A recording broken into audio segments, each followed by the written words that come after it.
UFC London betting show. We have 13 fights lined up this Saturday afternoon. I'm Jon Kelly.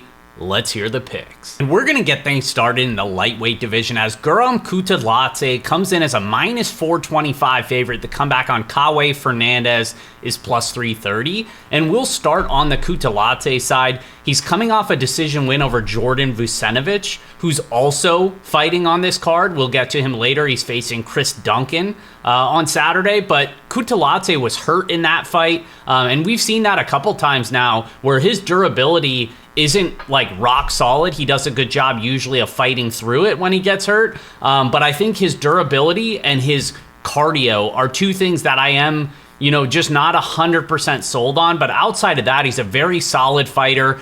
Technical kickboxer on the feet, really strong body kicks. Leg kicks are great as well. He does have some power of his own. And he has been improving his grappling, which I think will be tested in this fight against Kawe Fernandez, who's coming off a first-round knockout win over Muhammad Yahya last year. But that was kind of surprising because Fernandez, while he does have some solid leg kicks himself, he's not really known as a powerful striker. And he actually is more of a grappler. His ground game is very solid. I'm just not super convinced that that's going to be a path to victory for him here. And I think on the feet, he's going to be a little bit outgunned and outclassed. So I'm going to side with Kutateladze as the big favorite here. We'll say it's Kutateladze by decision. That's the official pick. And next up, this one's in the Bantamweight division as Nathan Fletcher takes on Callan Loughran. This fight is currently a pick'em, and we've seen some Loughran money come in throughout the week. He was in the plus 125 range, and like I said, it's now basically a pick'em, and I think that makes sense because Loughran is somebody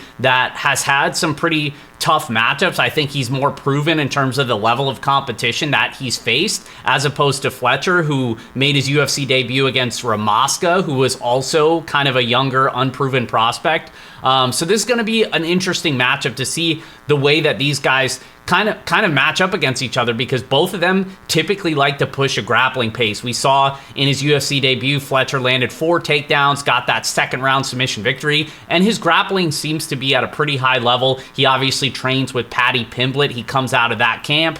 He's going to have a lot of fans in the area. This fight is in London, so the home crowd is certainly going to be on the Fletcher side. But I think the grappling exchanges, and I expect we see a lot of them, is going to be very, very interesting, and I think it's going to be very competitive as well, because Loughran's very solid in terms of his defensive grappling. He's never been taken down in the UFC yet. He's never been submitted in his entire career as well. And then on the flip side, Loughran has also tried to push a grappling, so I don't know if he's going to want to do that here against a one-dimensional grappler in Fletcher. So it's just kind of interesting. I trust Loughran striking a little bit more, but I do think Fletcher is the better submission grappler. The best angle, I think, for this fight is just some sort of over GTD in the minus 170 range. I think that's good. I just feel like this hits the judges' scorecards at a high clip. So I'm going to slightly favor the Loughran side just because I feel like he's a little bit more proven, and you're getting kind of the London tax on the Fletcher side. So not a confident lean, but I'm going to side with the slight underdog in Loughran. We'll say it's Loughran by decision. That's the official pick. Up next, we have the first of 2 women's strawweight bouts as Shauna Bannon is a minus 166 favorite. The comeback on Pooja Tomar is plus 140. And we'll start on the Bannon side. She's coming off a split decision win over Alice Ardeline. And she's also, a local fighter, certainly going to have the home crowd in her support in a big way in a matchup like this. And I think that is actually going to play a factor here in a fight that I just think is going to be very difficult to score rounds, because what you have is 2 low-level WMMA prospects. Neither of them really look to grapple at all. And they both kind of struggle in terms of their defensive grappling. So I think we're going to see a slow-paced, competitive kickboxing match where it's going to be really difficult to score. It's going to be very competitive on both sides. Tomar has a little bit more volume, but I just don't think in a close fight, I just can't see them siding with her. I think they're going to lean Bannon. But yeah, this is a fight I'm not planning on betting whatsoever. I'm going to side with the small favorite in Shauna Bannon as the home crowd fighter. So yeah, I'm going to say it's Bannon by decision, but no interest from me on this one. And next fight up in the middleweight division, we have the biggest betting favorite on the card, Christian Leroy Duncan, a minus 550 favorite. The comeback on Audrey Pulayev is plus 410. And this is another one who's going to have the crowd behind him, because Christian Leroy Duncan was a star in Cage Warriors before coming over to the UFC. So they're certainly going to be backing their guy here. And I think it's warranted, because Christian Leroy Duncan's a very technical striker. You know, I've kind of complained about him in the past at times, because he's low volume until he's not, right? Like he's very calculated in the shots that he takes, but when he lets his hands go, he's very powerful. 8 of his 10 wins have come by knockout, but he's kind of one of those fighters where you talk about it when you talk about guys like Peyton Talbot, where it's like they like to kind of get settled into the fight before they start to get more comfortable with their reads, and then they start letting their hands go. They ramp up the volume at that point. You look over the course of his career, 5 of those 8 career knockouts that he's had have come outside of the first round. So a lot of later knockout finishes, and I think that speaks to his style. He's also somebody that's going to look to land that flying knee pretty much at any opportunity that he has. He's hurt multiple people with that as well. And then on the flip side, we have Audrey Pulayev, who came through for us as a big dog on Contender Series against Liam Anderson. Looked solid in that spot, but that was a very low-level opponent. I don't think that's going to be the case here with Christian Leroy Duncan, and I struggled to see a path to victory for Pulayev, where in that fight, it was, cardio, grit, striking, because Liam Anderson didn't really have anything there. I'm not sure he's going to have any of those advantages here against Christian Leroy Duncan, and I think he's going to be outgunned on the feet and potentially get hurt as well. So I like the Christian Leroy Duncan side. I like him to get it done by knockout in rounds 2 or round 3, and that's going to be the official pick. And next up in the heavyweight division, we have Mick Parkin, a slight favorite at minus 122. The comeback on Marcin Tybura is plus 102. And we'll start on the Parkin side. This is another hometown fighter, and I think it's warranted in terms of where this line has moved in Parkin's favor a little bit this week, because I think he is going to have multiple advantages here. For starters, Parkin's actually yet to lose in the UFC, which is kind of surprising for a guy that is not really all that talented. You think about, back when he fought on Contender Series, he was a big underdog there, ended up coming through with a first round finish. He's beat Jamal Pogues, he's beat Muhammad Usman, and in his last fight, he knocked out Lucas Brzeski inside the first round. So he certainly seems to be someone to keep an eye on in the heavyweight division, a guy that is still improving, that does have an okay skill set. He seems to have solid cardio for the heavyweight division. His takedown defense has been a little bit suspect at times, and I think that's the key in this fight, because Tybura, he needs to get the fight to the ground. He's 40 years old. He needs to just take you down, be heavy on top, potentially find a finish, because his cardio is not good, his durability is not that good, and like I said, he basically just has one way to win fights. I think Parkin is going to be able to keep this fight upright, or at least if he does get taken down, he's good enough to survive on the mat, extend the fight, and take over late. He's also 10 years younger, and as we know, the younger fighter by 10 years actually has won around 67% of the time. So that's just another thing going in his favor, along with the hometown crowd, along with the trajectory of both of these guys' career. Tybura certainly on the back end, and I mentioned Parkin still improving as well. So even though he's a slight favorite here, I think it's warranted, and I think he's the side here. We'll say it's Parkin by decision. That's the official pick. And next up, we have Lanair Kavanaugh, a minus 298 favorite. The comeback on Felipe Dos Santos is plus 240. And you guys recognize the name Kavanaugh because he fought on the Contender Series last season, looked excellent against Antoine Ho, knocked him out inside the first round. And I was pretty high on this kid coming into that Contender Series. He sort of had a letdown spot in his UFC debut, but that was a very solid opponent. And I feel like this is a much better matchup for him because you look at the skill set of Kavanaugh, very sharp leg kicks, very good range management. And what I mean by that is he's able to land on his opponents and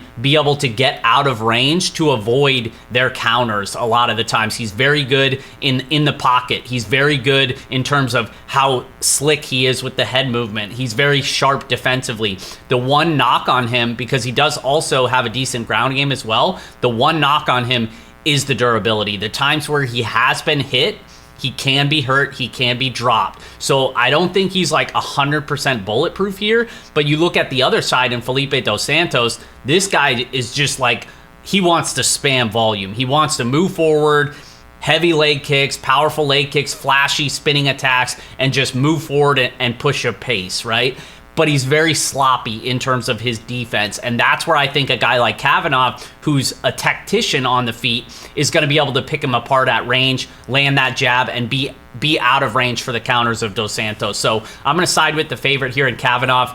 He also has local ties as well, former Cage Warriors prospect. So you can believe that the crowd's going to be rooting for him, and so am I. I like the kid. I think he gets it done. We'll say it's Kavanaugh by decision. That's the official pick. And next fight up, we have Jai Herbert, a slight favorite, -115. The comeback on Chris Padilla is -105. And this is a fun matchup between two guys that I expect to put on a show from an entertainment standpoint, because Jai Herbert's a very good striker, long, rangy, has ties to this area as well. So I think the crowd's certainly going to be into it, but he also has clear durability issues. This is a guy that's been knocked out multiple times in his career. He also has struggled to defend takedowns. He defends takedowns around 50% in the UFC. And then on the flip side, you have a guy in Chris Padilla who takes a short notice UFC debut against James Lontop. Big underdog there, ends up getting a first round submission victory, follows that up against Zhu Rong, another low level opponent. He wins by knockout inside the second round. So this guy's certainly exciting, certainly a finisher. And I just think the way that these guys match up, I like the under. I like this fight to finish. It's a round of pick'em to go the distance here. I think that's wrong. I think Jai Herbert can win by knockout. I think he could get knocked out. I think he could potentially get submitted as well. There's just multiple avenues that this fight could finish. In terms of the official pick, I am going to slightly side with Jai Herbert, because I think in terms of how proven he is, this is a big step up in terms of competition. Chris Padilla, I mentioned, 2 very low-level fights.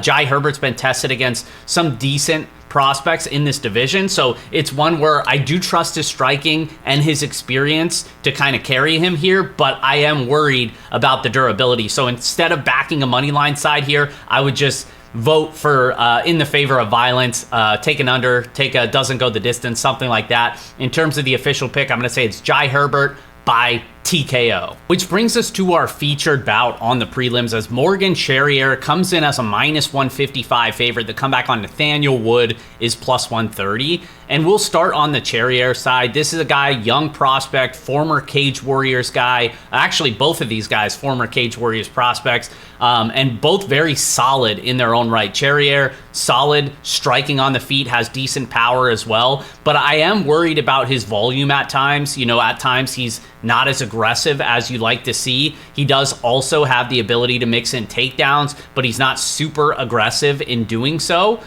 So he's just somebody that I think is exciting, but I think there's also ways he could be taken advantage of as well. You look over the course of his career, he's been the distance 9 times. Has he fought to decision? Only 4 of those were unanimous. So I think that speaks to when he's not able to find the knockout blow, it is a little bit less convincing in terms of his round winning ability. And then on the flip side, you have Nathaniel Wood, who I think brings a lot of those same attributes. Very solid striking on the feet, really sharp leg kicks as well, and has the ability to mix in a ground game, has some sneaky submissions in his bag as well. I've always kind of been a Nathaniel Wood guy, and that's not changing here. I think he's got more volume. I think he's more consistent over the course of 15 minutes than Charrier, and I think he can pick him apart on the feet. I also think, don't sleep on his submission game. The one knock on Nathaniel Wood is his durability, right? This guy's constantly getting wobbled or hurt, and like, you don't like to see that, especially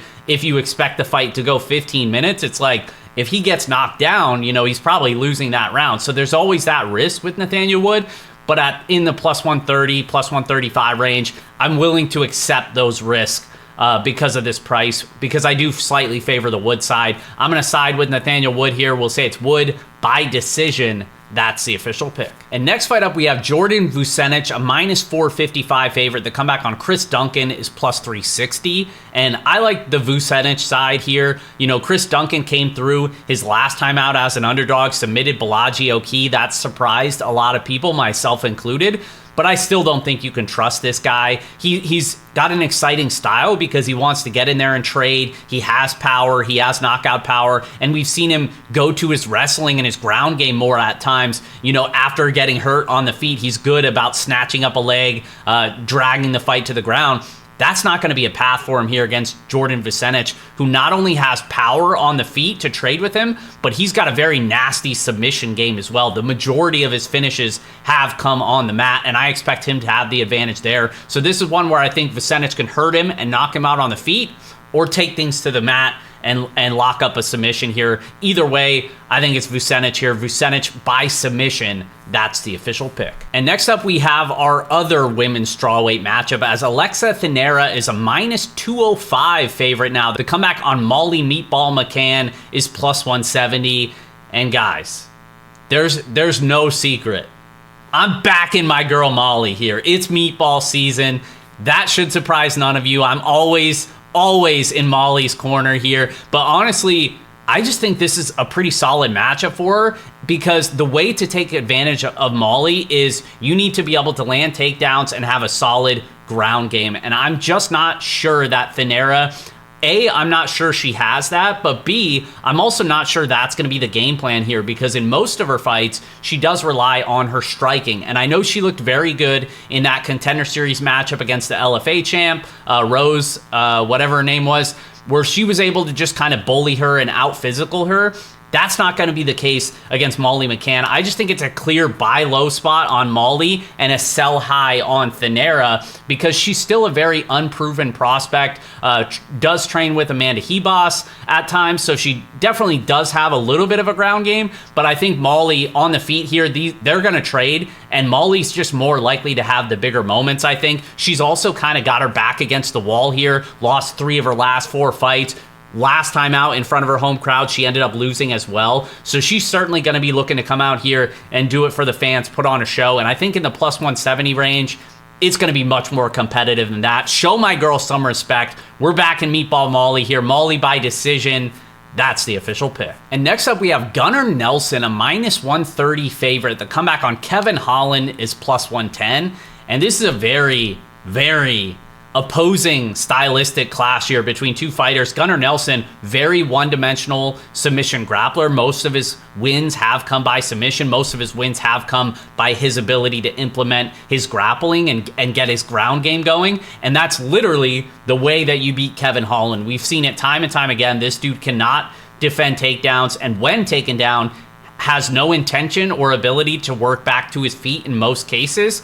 Now, that being said, he's going to have a very clear striking advantage in this fight. So it's going to be one where either guy, if you're able to implement your game plan, you're going to win this fight, and you're likely going to do so early. Because I think if Gunnar takes him down and gets into advantageous positions on the mat, he can submit Kevin Holland for sure. Kevin Holland also coming off an early submission loss. And then on the flip side, if Kevin Holland could even make Gunnar strike with him at space for even a couple minutes, he could hurt him. He could potentially knock him out as well. So it's one where, you know, it's very interesting dynamic the way these two match up. I can't trust Kevin Holland, especially against a grappler. I said that in that DeRinner fight, his last time out. That still holds true, so I'm not betting Kevin Holland. But at the same time, if Gunnar Nelson isn't able to get to those positions, I worry, man, because he's kind of a sitting duck on the feet, I think, against Kevin Holland. And we haven't seen him fight for 2 years now. So even though he's on a 2-fight winning streak, there's probably some ring rust there. He is getting older, turns 37 in a couple of months. So there's some concerns on that side as well. It's probably a stay away for me, or maybe you look at some sort of under. In terms of the official pick, I can't do the Kevin Holland, man. Not against a grappler. I'm still going to say it's Gunnar Nelson by submission. But again, too many red flags on both sides for me to bet this fight unless you're attacking some sort of total here. Which brings us to our co-main event, as Carlos Ulberg is a minus 295 favorite. The comeback on Jan Blachowicz is plus 235. And this is another guy probably trying to shake off some ring rust here, as we haven't seen him in a couple years. It's Jan Blachowicz. He's now 42 years old, which is certainly a concern, going up against the young, exciting prospect Carlos Ulberg, who continues to climb the ranks in this division, and this is one where I do like the Olberg side, not just because of the age, but I think the volume as well. He's got those powerful leg kicks.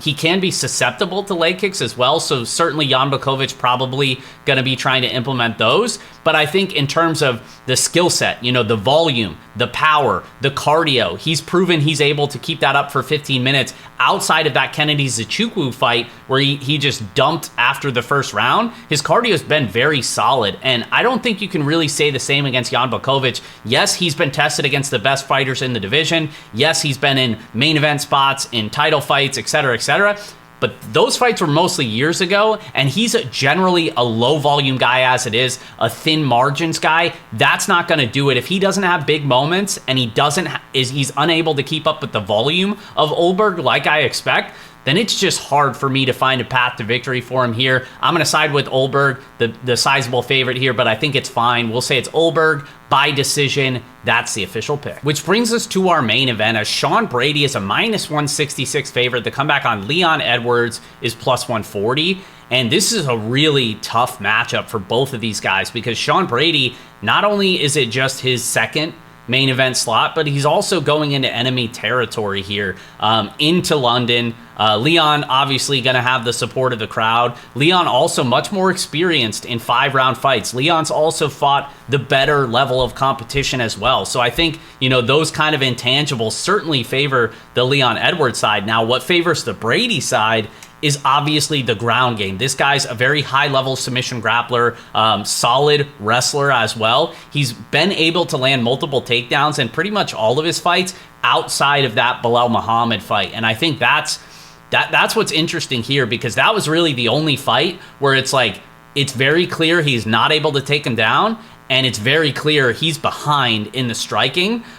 So that's certainly a concern, because if Leon could keep this fight upright, Leon's not a super high volume guy, but he is a very good striker. And I think he could potentially edge Brady on the feet, especially if the fight gets extended. So it's one where I think Brady has to get his ground game going to win. I think that's possible, but can he do that over the course of 5 rounds enough to dominantly win or confidently win those rounds in enemy territory? That's where I get a little bit of hesitation, especially at a -166 price tag. So I am actually going to slightly side with Leon Edwards. I don't know if I'll get around to a bet. I'm still kind of going back and forth here. Going to do some more digging into this matchup as well. But as of now, I'm slightly leaning on the Leon side to get it done here. We'll say it's Edwards by decision. That's the official pick. And that's going to do it, guys. Appreciate you watching. Best of luck, and we will see you next week.